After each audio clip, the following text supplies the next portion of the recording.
One of the things that we saw last night too, Davante Adams pushes a cameraman on his way out of the Arrowhead. On his way out of Arrowhead. I want to read to you one of the things that my cameraman at Fox 2, Jeff Holloway, said about this. He's been the Fox Lions photographer for 25 years. Right. This is what he said about this. Your reaction.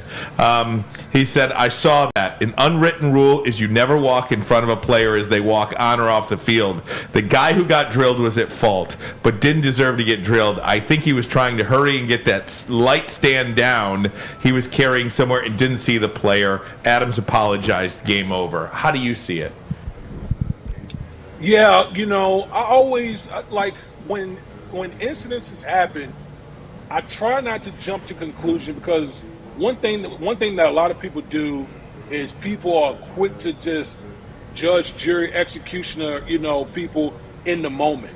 And so what ended up happening was another camera angle came out today from the right behind Davante Adams.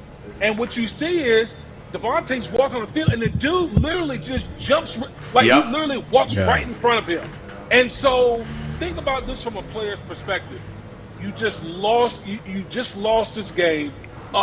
Just a critical game against a divisional opponent on the road, and then you got this guy you don't know who he is that just all of a sudden just walks right in front of you. So your natural instinct is to get people out of your space.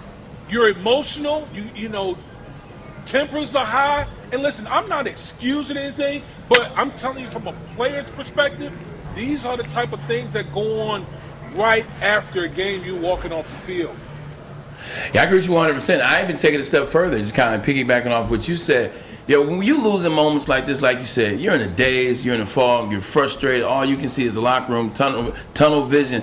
Not to mention the guy comes out of nowhere. You know how it is. Like if somebody walk up, you can be in line at McDonald's. Somebody walk up too quick on your side, so yo, everything cool? We're taught to react that way. But here's another caveat to it, D-Wood.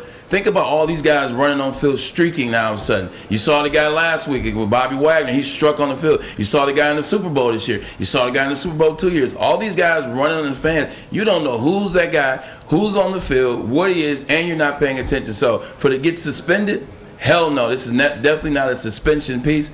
If you want to fine him $10,000, you know what? Okay, cool. But don't suspend him at all. Hey, D-Wood. Go ahead. No, I was going to say, do you agree with that one? And then second part of that question, I would say is, does track record come into this thing at all, too? Because I think Davante Adams is widely viewed as one of the most respected men. Forget about football players. One of the most respected men in the game today. I think you have to take that into account here, too. Absolutely. You take it all into account. Again, I explained, from a player's perspective right after the game. And then you factor in, okay, well, what type of person is this guy? And we all know, just whether you're in the game or outside the game, like we are, Davante Adams is one of the more stand-up guys that we have in our league. And so when you look at, everything in its totality, I agree with Braylon. Like a suspension is definitely not warranted. Maybe a fine, but I can't imagine a suspension for that.